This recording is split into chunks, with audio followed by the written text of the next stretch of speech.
My favorite time of the year, Game Awards season. Let's talk.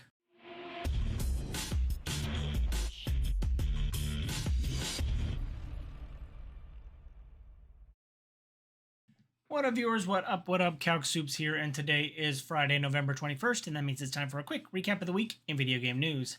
Like I said, the Game Awards nominations are out, and they've made quite a splash. The biggest one of which is Claire Obscura Expedition 33, got 12 nominations, which is the most of any game ever in history. And as someone who didn't like the game, mostly because I played it wrong, I'm somewhat surprised, but I know that it is probably going to get Game of the Year because it is the game that I've heard the most about that came out this year. And yeah, I do acknowledge that it does a lot of really cool things. It's just not a game for me. But yeah, it got 12 nominations, including Game of the Year. Narrative, like it won in basically every category it could, or it is nominated in every category it could be placed in, which is interesting. So yeah, we'll see how many of those it actually wins, because voting is live, and I'll have a link down below where you can go ahead and do that. Following up in as tie for second place, Death Stranding 2 and Ghost of Yotai both got 7 nominations, which is awesome. Both games, Ghost of Yotai I'm really looking forward to playing. I just haven't picked it up yet. And Death Stranding obviously was going to get a lot of nominations due to Kojima's proximity to Jeff Keighley. There was some controversy associated with the nominees. Dispatch getting Best Indie Game, again, raises the question about what does indie mean, and it's pretty obscure, and no one ever really agrees on that. They also had a developer opt out. The developers of Megabonk opted out of being Best Debut Indie Game, in that they've made video games before and they didn't feel it was right for them to be in that category. So they opted out, which is apparently something you could do. Also, Baldur's Gate 3 got best or got nominated for Best Community Support for its second year in a row, considering it came out in 2023. It's pretty interesting. And even Larian was like, what is going on here and why do we keep getting nominated?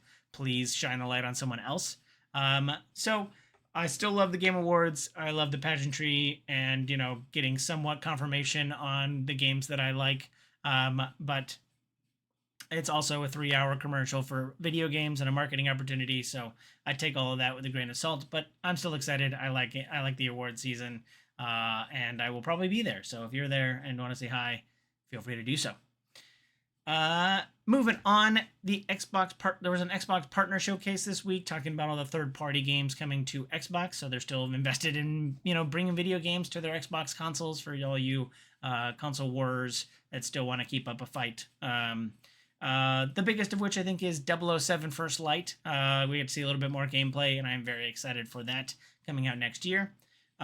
We got a new Vampire Survivor game. This one is a deck builder, but still very Vampire Survivor-y. And you're like dungeon crawling, through dungeons. It looks like a pretty interesting game, and it's not just your auto shooter like Vampire Survivors was. So they're branching out after creating a new genre. They are now going to the deck builder genre, which is dime a dozen at this kind of point.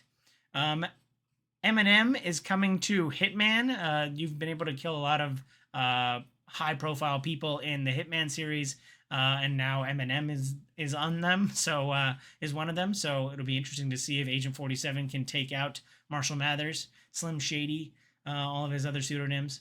But yeah, that was announced during the Xbox showcase. There was a cool kind of like action adventure looking game called Raji Kali Yuga. Which looked interesting. It had a really cool art style. It gave me kind of like a Flintlock, First of Dawn, or whatever that name of the game was. Kind of like that look, where the art style looks really well polished, and it's kind of a cool action game. So those are all the ones that I thought looked cool coming out of the Xbox Partner Showcase. But if you feel I forgot any, leave a comment down below. This week we also got another dev diary and a lot of gameplay for one of the games I'm most excited for next year, Blood of the Dawnwalker. This is ex-Witcher devs who are now making their own game, where you play as a vampire, and during the day you're very human. Is it? I'm making sure. Yeah, I think it's called Blood of the Dawnwalker. I might have mixed up the name. But you play as a human during the day, and you're like trying to gather information, and then at night you turn into an uber powerful vampire and go around killing everybody in like an action RPG kind of way. Um, and yeah, we get to see like 30 more minutes of gameplay this week. So yeah, keep the content coming. I'm very excited for the game. Based on Arc Raiders' super popularity, everyone's trying to find their niche and collect data on what's going on in Arc Raiders. The one that surprised me this week was there was a somewhat not quite super scientific collection of data between PC players and PlayStation players and console players. So and they talked about how many people they encountered, how many of them like they were shoot on sight. They were all playing solos. How many of them were shoot on sight? How many of them, work together to, extract together? How many people, ratted and all that kind of stuff. And this impromptu study that included like 50 games had console players as the scummier and deadlier of the two sides, which I thought was pretty interesting. I know that multiplayer is very aggressive, having played duos and trios with my friends. But as someone who's played primarily on console, I've died like a handful of times after playing hundreds of games to console players. So it's pretty interesting to see that this kind of mismatches my personal experience, but interesting data. Maybe I'll have to start collecting my own and publish my own results. But interesting to see that console players are the thirstier and deadlier of the console PC players. We're getting a glimpse into the future in that the cesspool of child predators that is Roblox is adding a new feature where they are face checking customers. So you have to like scan your face in order to play the game, and that's just to make sure that you're not a child. They're trying to keep up child protection compliances, and so now you have to scan your face before playing the game, or scan your face for the profile. I don't know how you verify this. With are you scanning someone's older brother or your parent or something like that? But yeah. It's interesting, the world we live in where you have to scan your face before playing a game, and that's actually a good thing so that we can protect our children, because Roblox has been sued into oblivion by multiple states and I think a couple countries for how little they're doing to protect children from child predators, which is scary and horrible. Dispatch has hit a major milestone. Speaking of Dispatch, they have reached 2 million players in its first couple weeks, and now that the game's fully out, I'm excited to get back in there. A lot of people are saying lots of love to the ex-Telltale developers that made it.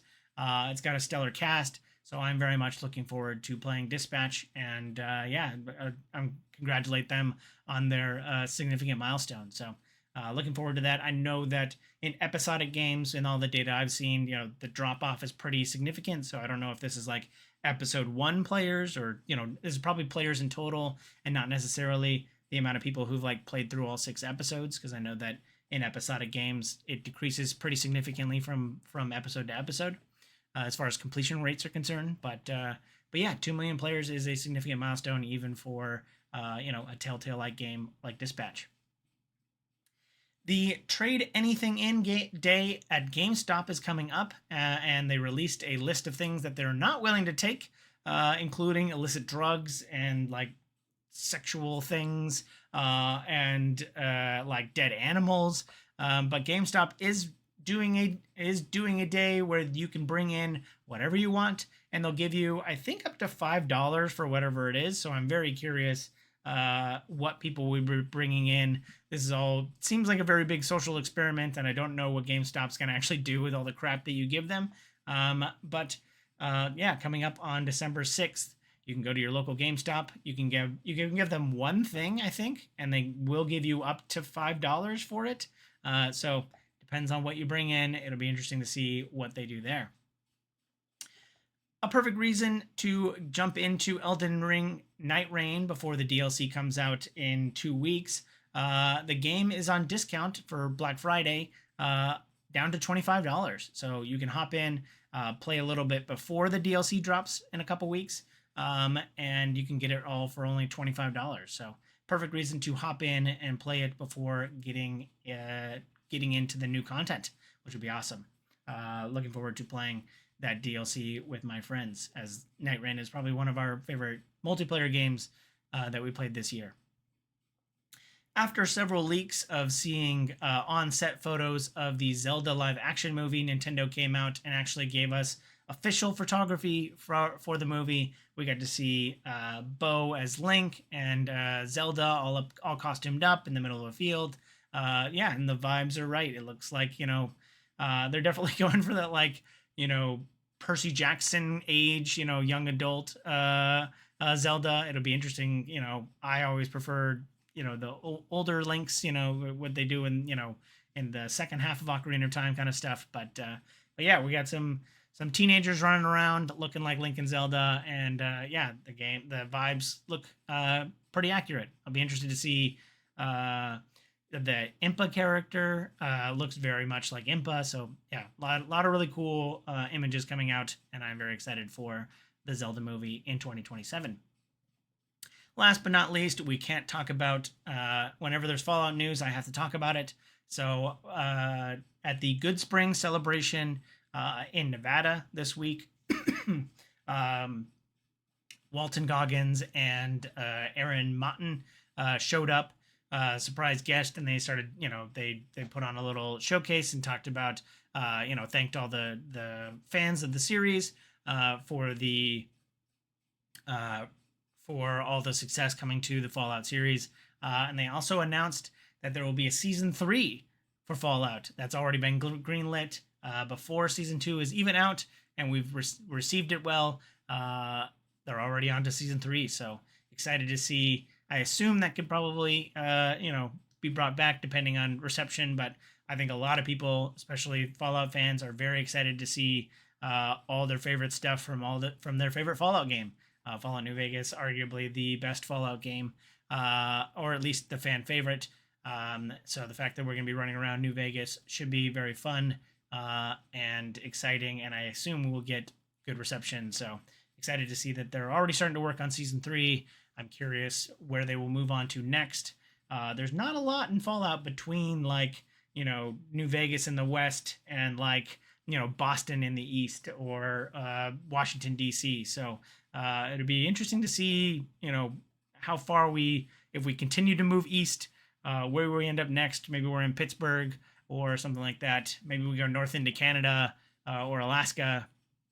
It'll be interesting to see where they go in season 3, assuming they move on from New Vegas after they've blown it up or do whatever they're going to do there. But that's it for the news this week. Let me know if you feel I forgot anything down below in the comments. But as always, thanks for watching. I hope you have a super day. I hope you have a super weekend. And I hope you have a super day. Bye!